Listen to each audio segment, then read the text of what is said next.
আকাশবাণী কলকাতা। স্থানীয় সংবাদ পড়ছি প্রিয়া বিশ্বকর্মা। প্রথমে বিশেষ বিশেষ খবর। রাজ্যপাল সিভি আনন্দ বোস এবং কেন্দ্রীয় তথ্য ও সম্প্রচার মন্ত্রী অনুরাগ ঠাকুর পুরুলিয়ার কাশীপুরে 3 সাধুর আক্রান্ত হওয়ার ঘটনার তীব্র নিন্দা করেছেন। মকর সংক্রান্তির শাহী স্নান শুরু হচ্ছে আজ রাত 12টা 13 মিনিটে। লক্ষ লক্ষ পুণ্যার্থীর ভিড় গঙ্গাসাগরে। রেশন বন্টন দুর্নীতি মামলায় ধৃত রাজ্যের বনমন্ত্রী জ্যোতিপ্রিয় মল্লিককে জেলে ফেরত পাঠালো এসএসকেএম হাসপাতাল। পশ্চিমী ঝঞ্ঝা কাটতেই রাজ্য জুড়ে শীতের প্রকোপ। কানপুর গ্রিন পার্কে রঞ্জি ট্রফি ম্যাচের দ্বিতীয় ইনিংসে উত্তরপ্রদেশ আজ বাংলার চেয়ে 82 রানে পিছিয়ে থেকে তৃতীয় দিনের খেলা শুরু করবে। মোহনবাগান সুপার জায়ান্ট ও ইস্ট বেঙ্গল আজ সুপার কাপ ফুটবলে তাদের পরবর্তী ম্যাচে মাঠে নামছে। আসছে বিস্তারিত খবরে। তথ্য ও সম্প্রচার মন্ত্রী অনুরাগ সিং ঠাকুর পুরুলিয়ার কাশীপুরে গঙ্গাসাগরগামী 3 সাধুর আক্রান্ত হওয়ার ঘটনার তীব্র নিন্দা করেছেন। একদিনের সফরে কলকাতায় এসে গতকাল সকালে কলকাতা বিমানবন্দরে সাংবাদিকদের তিনি বলেন, পশ্চিমবঙ্গ সরকার তোষণের রাজনীতি করছে। এ রাজ্যে হিন্দুদেরকে সর্বত্র কোণঠাসা করা হচ্ছে। ये तुष्टीकरण की राजनीति ने इस वातावरण खड़ा कर दिया है कि कभी राम जन्म भूमि का अगर शिलान्यास हो तो बंगाल में कर्फ्यू जैसी स्थिति खड़ी कर दे, और अब हिंदू साधुओं को मारने पीटने की, उनकी हत्या तक करने का भी प्रयास किया गया। इस तरह की घटनाएं सामने आई और राज्य की सरकार मूक दर्शक बन के बैठी रहे। मीडिया के मित्रों ने जब ये बात को उठाया तब जाकर अब ये थोड़ी कार्रवाई की है। এদিকে পুরুলিয়ার ঘটনায় ধৃত 12 জনকে গতকাল রঘুনাথপুর মহকুমা আদালতে তোলা হলে 7 জনকে 4 দিনের জেল এবং 5 জনকে 4 দিনের পুলিশ হেফাজতে পাঠানো হয়। প্রাথমিকভাবে নিগৃহীত সাধুরা কোনো অভিযোগ দায়ের না করলেও এই ঘটনায় পুলিশ স্বতঃপ্রণোদিত মামলা রুজু করে, তারই ভিত্তিতে এই গ্রেপ্তার। উল্লেখ্য, গত বৃহস্পতিবার গুজবের জেরে পুরুলিয়ার কাশীপুরে উত্তরপ্রদেশ থেকে আগত 3 সাধুর ওপর হঠাৎই হামলা চালানো হয়, ভাঙচুর করা হয় তাদের গাড়ি। বিজেপি এই হামলার প্রতিবাদে কাশীপুর থানার সামনে অবস্থান বিক্ষোভ করে। জেলার সাংসদ বিজেপির রাজ্য সাধারণ সম্পাদক জ্যোতির্ময় সিং মাহাতো এই ঘটনায় রাজ্য প্রশাসনের বিরুদ্ধে ব্যাপক ক্ষোভ প্রকাশ করেছেন। সাধুরা অবশ্য গঙ্গাসাগরে না গিয়ে উত্তরপ্রদেশের বরেলিতে তাদের আশ্রমে ফিরে গিয়েছেন। পুরুলিয়ায় সাধুদের ওপর আক্রমণের ঘটনার কড়া ভাষায় নিন্দা করেছেন রাজ্যপাল সিভি আনন্দ বোস। গতকাল তিনি বলেন, এই ঘটনা অত্যন্ত উদ্বেগজনক এবং রাজ্যের আইন শৃঙ্খলার বেহাল অবস্থার প্রমাণ। That is the most deplorable thing that has happened. Especially we know our society is charged about certain events which are happening, particularly the proposed event which is going to take place in Ayodhya. In the context of this, any attack on the sadhus is considered as a deliberate attack on the essence of India, the sentiments of the people. When one can feel they can mock at the people and get away with it, they are in fool's paradise. I strongly deplore the attack on the sadhu. মকর সংক্রান্তিতে শাহী স্নানের যোগ শুরু হচ্ছে আজ রাত 12টা 13 মিনিটে, চলবে আগামীকাল বেলা 12টা 13 মিনিট পর্যন্ত। মকর সংক্রান্তির স্নান উপলক্ষে গঙ্গাসাগরে লক্ষ লক্ষ মানুষের ভিড় হয়েছে, নেওয়া হয়েছে বিশেষ নিরাপত্তা ব্যবস্থা। উপস্থিত আছেন রাজ্যের মন্ত্রী অরূপ বিশ্বাস, সুজিত বসু, শোভনদেব চট্টোপাধ্যায় ও বঙ্কিম হাজরা। সাগর মেলা প্রাঙ্গণ থেকে আমাদের জেলা সংবাদদাতা জানাচ্ছেন, পুণ্যার্থীদের সুবিধার্থে এবার 10,000-এর বেশি শৌচাগার নির্মাণ করা হয়েছে। বাবুঘাট থেকে কাকদ্বীপের লট নম্বর 8 ও কচুবেড়িয়া থেকে সাগর মেলা পর্যন্ত 2,500 অতিরিক্ত বাস চালানো হচ্ছে। নদীতে চলছে 38টি ভেসেল, 6টি বার্জ ও 110টি লঞ্চ। কাকদ্বীপের লট নম্বর 8, কচুবেড়িয়া, বেনুবন নিয়ে এবার 22টি জেটি করা হয়েছে। গতকাল পর্যন্ত 45 লক্ষেরও বেশি পুণ্যার্থীর সমাগম হয়েছে বলে খবর। শুক্রবার ও গতকাল রাতভর পুণ্যার্থী সমাগমের ফলে প্রশাসনের উপর চাপ বেড়েছে। একটি প্রতিবেদন। ঠান্ডায় কাঁপছে গঙ্গাসাগর। গত কয়েকদিনের মতো আজ ভোর থেকে উত্তুরে হাওয়ার জেরে পারদ নিম্নমুখী। ঠান্ডাকে উপেক্ষা করে ভোরের আলো ফোটা রাখে দেখে পুণ্যার্থীরা সাগরে ডুব দিতে শুরু করেছেন। সাগরে 6টি স্নানঘাট কানাই কানাই পূর্ণ। সাগর তটে চলছে গঙ্গা বন্দনা। কেউ কেউ প্রদীপ জ্বালিয়ে আরতিও করছেন। প্রদীপের নিয়ন আলো, ধূপ ধুনোর গন্ধে মোহময় হয়ে উঠেছে মিলন তীর্থ সাগর মেলা।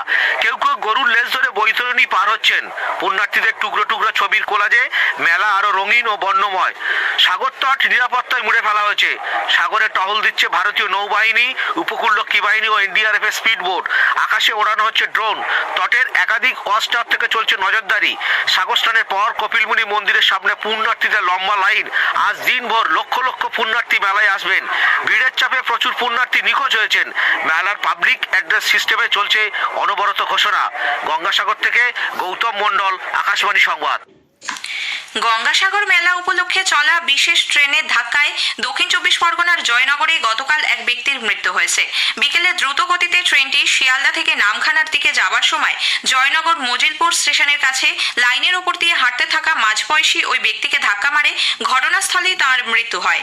পরে রেল পুলিশ গিয়ে দেহটি উদ্ধার করে ময়নাতদন্তে পাঠায়।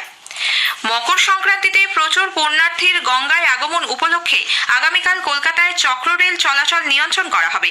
ওই দিন ভোর 4টে থেকে বিকেল 3টে পর্যন্ত বাগবাজার ও প্রিন্সেপ ঘাটের মধ্যে ট্রেন চলাচল বন্ধ থাকবে বলে পূর্ব রেলের মুখ্য জনসংযোগ আধিকারিক কৌশিক মিত্র জানিয়েছেন। রেশন বন্টন দুর্নীতি মামলায় ধৃত বনমন্ত্রী জ্যোতিপ্রিয় মল্লিককে এসএসকেএম হাসপাতাল থেকে প্রেসিডেন্সি জেলে ফেরানো হয়েছে। গতকাল সন্ধে 7টা নাগাদ হাসপাতাল থেকে তাকে ছেড়ে দেওয়া হয়। এরপর কেন্দ্রীয় বাহিনীর নিরাপত্তায় প্রেসিডেন্সি সংশোধনাগারে নিয়ে যাওয়া হয় তাকে। জেলে অসুস্থ হয়ে পড়ায় গত বছর নভেম্বর মাসে এসএসকেএম হাসপাতালে ভর্তি করা হয়েছিল মন্ত্রীকে। তারপর থেকে তিনি সেখানেই ছিলেন। গত 26শে অক্টোবর ইডির হাতে গ্রেপ্তার হন জ্যোতিপ্রিয়। রাজ্যের সাধারণ মানুষের জন্য কেন্দ্রের দেওয়া অর্থ শাসক দল লুট করছে বলে কেন্দ্রীয় তথ্য ও সম্প্রচার মন্ত্রী অনুরাগ সিং ঠাকুর অভিযোগ করেছেন। কলকাতায় গতকাল একদিনের সফরে এসে বিমানবন্দরে সাংবাদিকদের তিনি বলেন, যারা দুর্নীতি করছে সরকার তাদের আশ্রয় দিচ্ছে। দুর্নীতির তদন্ত করতে এলে কেন্দ্রীয় আধিকারিকদের উপর আক্রমণ করা হচ্ছে। পশ্চিমবঙ্গ ছাড়া দেশের কোথাও এই নজির নেই বলে তিনি মন্তব্য করেন। প্রদেশ কংগ্রেস সভাপতি অধীর চৌধুরী গতকাল মমতা ব্যানার্জি INDI এর বৈঠকে যোগ না দেওয়ায় বিস্ময় প্রকাশ করেছেন। সাংবাদিকদের তিনি বলেন, তৃণমূল নেত্রী কেন ওই বৈঠকে যোগ দিলেন না তার সঠিক জবাব একমাত্র তিনিই জানেন।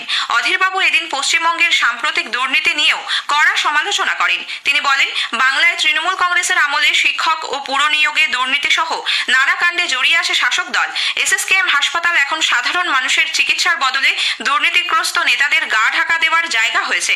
বর্তমান সরকারের আমলে দুর্নীতির প্রতিবাদে কংগ্রেস গতকাল প্রদেশ কংগ্রেস সভাপতির নেতৃত্বে দক্ষিণ কলকাতার যদুবাবুর বাজারের সামনে থেকে এসএসকেএম হাসপাতাল পর্যন্ত মিছিল করে। পরে তারা হাসপাতালের ডেপুটি সুপারের কাছে একটি স্মারকলিপি জমা দেয়। স্থানীয় সংবাদ শুনছেন আকাশবাণী কলকাতা কেন্দ্র থেকে। পশ্চিমে ঝঞ্ঝা কাটতেই মাঘের সূচনার ঠিক আগে দেশের উত্তর পশ্চিম থেকে হু হু করে ঠান্ডা হাওয়া প্রবেশ করায় কলকাতা সহ গোটা রাজ্যে শীতের প্রকোপ শুরু হয়েছে। কলকাতায় আজ সকালে সর্বনিম্ন তাপমাত্রা রেকর্ড করা হয়েছে 12.9 ডিগ্রি সেলসিয়াস, স্বাভাবিকের 1 ডিগ্রি নিচে। গতকাল সর্বোচ্চ তাপমাত্রাও ছিল স্বাভাবিকের 3 ডিগ্রি কম, 22 ডিগ্রি সেলসিয়াস। কনকনে হাওয়া এবং সর্বোচ্চ সর্বনিম্ন তাপমাত্রার মধ্যে ব্যবধান কমে যাওয়ায় আরো বেশি ঠান্ডা অনুভূত হচ্ছে। পশ্চিমাঞ্চলের জেলাগুলিতে তাপমাত্রার পারদ ঘোরাফেরা করছে 10 ডিগ্রি ও তার আশেপাশে। উত্তরবঙ্গেও কনকনে ঠান্ডা। কলকাতার সবকটি গঙ্গার ঘাট সংস্কার করা হবে বলে পুর ও নগর উন্নয়ন মন্ত্রী মেয়র ফিরহাদ হাকিম জানিয়েছেন। পুর ভবনে গতকাল সাংবাদিকদের তিনি বলেন, কলকাতায় গঙ্গার পাড়ে কয়েকটি জায়গায় ভাঙন দেখা দিয়েছে। কলকাতা পোর্ট ট্রাস্টের সঙ্গে পুরসভা যৌথভাবে ভাঙন রোধের কাজ করতে চায়। কোথায় কোথায় ভাঙন দেখা দিয়েছে সে ব্যাপারে পোর্ট ট্রাস্টকে চিঠি দিয়ে অবহিত করা হয়েছে বলে মেয়র জানিয়েছেন। আমরা পোর্ট ট্রাস্টের সাথে জয়েন্টলি করতে চাই, ওদের কাছে অলরেডি আমরা পাঠিয়েছি ডিটেলসটা। কারণ ওই যে ওয়াটার সার্ভে পোর্ট জায়গার অধিকার হচ্ছে পোর্ট ট্রাস্ট। পোর্ট ট্রাস্টকে আমি বলেছি যে আপনারা বলেন ঘাটটা আমরা করে দেবো, কিন্তু ভাঙনটা আপনাদের আনতে হবে। গঙ্গায় পাইলিং করে এগুলো সব ওদের কাছে, টেকনোলজি ওদের কাছে। কানপুর গ্রিন পার্কে রঞ্জি ট্রফি ম্যাচের দ্বিতীয় ইনিংসে উত্তরপ্রদেশ আজ বাংলার চেয়ে 82 রানে পিছিয়ে থেকে তৃতীয় দিনের খেলা শুরু করবে। গতকাল 5 উইকেটে 95 রান নিয়ে খেলা শুরু করে বাংলার প্রথম ইনিংস 188 রানে শেষ হয়ে যায়। মোহাম্মদ কাইফ 45 রানে অপরাজিত থাকেন। উত্তরপ্রদেশের হয়ে বর্ষিয়ান ভুবনেশ্বর কুমার 8টি উইকেট নেন। এরপর দ্বিতীয় ইনিংসে ব্যাট করতে নেমে উত্তরপ্রদেশ দিনের শেষে বিনা উইকেটে 46 রান তোলে। মোহনবাগান সুপার জায়ান্ট ও ইস্টবেঙ্গল আজ সুপার কাপ ফুটবলে তাদের পরবর্তী ম্যাচে মাঠে নামছে।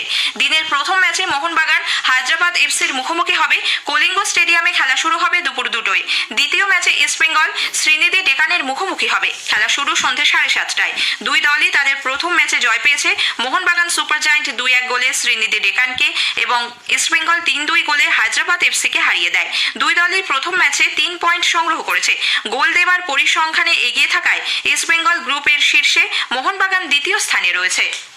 শেষ করার আগে স্থানীয় সংবাদের বিশেষ কিছু অংশ আরও একবার। রাজ্যপাল সিভি আনন্দ বোস এবং কেন্দ্রীয় তথ্য ও সম্প্রচার মন্ত্রী অনুরাগ সিং ঠাকুর পুরুলিয়ার কাশীপুরে 3 সাধুর আক্রান্ত হওয়ার ঘটনার তীব্র নিন্দা করেছেন। পৌষ সংক্রান্তির শাহী স্নান শুরু হচ্ছে আজ রাত 12:13 লক্ষ লক্ষ পুণ্যার্থীর ভিড় গঙ্গাসাগরে। স্থানীয় সংবাদ শেষ হলো।